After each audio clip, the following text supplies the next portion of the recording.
ప్రభునామనకు ఘనత కలుగునుగాక. లూకాసు వార్త 6:27 వాక్యంలో బి భాగం మనం చదువుకుంటున్నాం. నీ శత్రువులను ప్రేమించుడి, మిమ్మల్ని ద్వేషించు వారికి మేలు చేయుడి.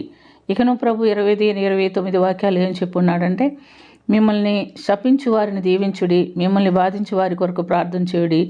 నిన్ను ఒక్క చెంప మీద కొట్టువాని వైపునకు రెండో చెంప కూడా తిప్పుము.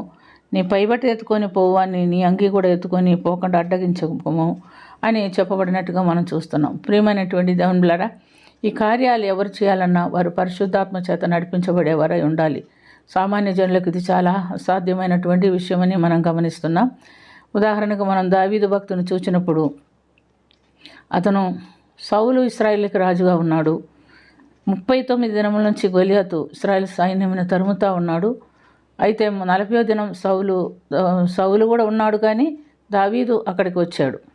దావీదు యుద్ధమునకు రాలేదు, గొలియాతును చంపడానికి రాలేదు. తన అన్నల క్షేమ సమాచారం కనుక్కునేదానికి వాళ్ళ తండ్రి గారు పంపించారు. అక్కడికి వచ్చినప్పుడు ఆ గొలియాతును చూసి, సున్నతి లేని ఫిలిస్తీని చూసి ఎందుకు వీళ్ళిట పారిపోతున్నారని అడిగినప్పుడు వారు చెప్తారు, వాడితో అందరూ యుద్ధం చేయడానికి వీల్లేదు, ఎవరో ఒక్కడే వానితో పోరాడుకోవాలి, వాడు ప్రతిదినం మమ్మల్ని వారిని చూచి పారిపోతున్నామని చెప్పినప్పుడు ఆ సున్నతి లేని ఫిలిస్తీని నేను చంపుతానని వాడు చెప్పి ముందుకు సాగుతున్నట్టుగా మనం చూస్తున్నాం.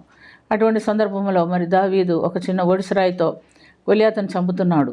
ఎప్పుడైతే దావీదు గొలియాతును చంపివేశాడో ఇశ్రాయేలీల స్త్రీలు దావీదుకు 10,000 సౌలుకు 1,000 అని పాడారు. ఆ పాటను బట్టి సౌలుకి దావీదు మీద కోపం వచ్చింది. ఆనాటి నుండి సౌలు దావీదు మీద విషపు చూపు నిలిపెను అని మనం చూస్తున్నాం. మరి అతనికి ఆనాటి నుండి దావీదు ఉండటానికి వీలేదు, దావీదుని చంపివేయాలని ఒక ఆలోచన కలిగి అతన్ని చంపాలని అనేక విధాలుగా ప్రయత్నం చేస్తున్నట్టుగా చూస్తున్నాం. దావీదు సౌలు యొక్క తలంపు తెలుసుకొని అరణ్యమునకు పారిపోయాడు. అక్కడికి అతని తరుముకుండా వెళుతున్నటువంటి సమయంలో ఆయన ఒక గొర్రెల గుహలో దావీదు తన జనంతో ఉన్నారు. మరి సౌలు రాజు తన సైన్యంతో దావీదుని తరుముకుండా అక్కడికి వెళ్ళాడు.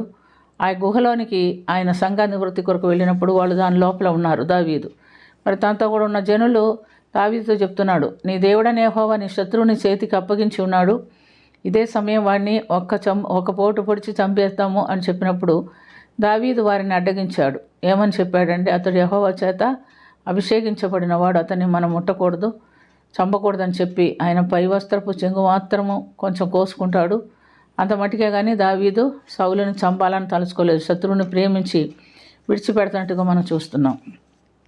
ఆ తర్వాత రెండో మారు కూడా దావీదు చేతికి సౌలు అప్పగించబడుతున్నట్టుగా చూస్తున్నాం. క్రొత్త దళంలో యుద్ధమునకు దావీదుని తరుముకుండా వచ్చినటువంటి ఆ యొక్క సైన్యము మరి సౌలు జీపారణ్యంలో క్రొత్త దళంలో సౌలు పండుకొని ఉన్నాడు. అలాంటి స్థలంలో దావీదు మరి తన అబ్నేర్ను తీసుకొని అక్కడికి వెళ్తున్నాడు. తన సైన్యాన్ని చూసి వాళ్ళు ఇరువురు కూడా వెళ్ళారే, కానీ ఆ సైన్యం అంతా కూడా చూసినప్పుడు నిద్రపోతున్నారు. అక్కడికి వెళ్ళి సౌలు తల దగ్గర ఉన్న ఈటను నీళ్ళ బుడ్డిని తీసుకొని వాళ్ళు వచ్చేసారు.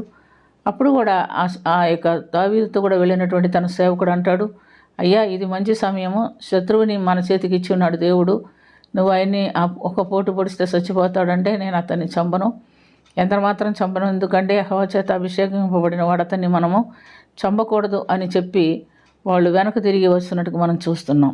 కాబట్టి ప్రియమైనటువంటి దేవునులారా, మనమైతే మనకంత మనల్ని చంపాలని చూసిన వాళ్ళు మనకు దొరికితే మనం వదిలిపెట్టాం. మనం ఏదో ఒక విధంగా అంతకంటే శక్తిమంతులుగా మారిపోయి వాళ్ళని చంపాలని చూస్తామే కానీ వాళ్ళని విడిచిపెట్టాలని తలంచుకోడు. ఎందుకంటే దావీదు బాల్యము నుంచి పరిశుద్ధాత్మ చేత నడిపించబడినవాడు కనుక ఆ ఆత్మ బలమును బట్టి శత్రువుని కూడా ప్రేమించగలిగాడు, చంపకుండా వదిలిపెట్టగలిగాడు అని మనం చూస్తున్నాం. కనుక మనం కూడా మన ఆత్మీయ జీవితంలో వాక్యానుసారమైన జీవితము, పరిశుద్ధాత్మ అభిషేకం కలిగి ఉండే శత్రువులను ప్రేమించడానికి, వాళ్ళకు ద్రోహం చేయకుండా వాళ్ళ కొరకు ప్రార్థించడానికి దేవుడు మనకు సహాయము చేస్తాడు. అలాంటి ఆత్మీయ అనుభవం కొరకు మనం కూడా ప్రార్థన చేసుకుందాం. ప్రేమ కలిగిన తండ్రి, కృప కలిగిన ప్రభువా, యేసు రక్షక, శత్రువుని ప్రేమించి వారి కొరకు ప్రార్థన చేయమన్నాడు, వాళ్ళని హింసించవద్దన్నావు ప్రభువా. మాకు అలాంటి మంచి మనసాక్షి మాకును కలుగు చేయమని అడుగుచున్నాం.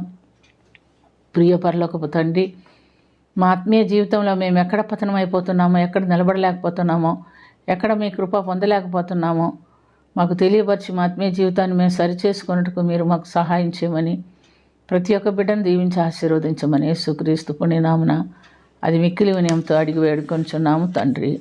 ఆమేన్.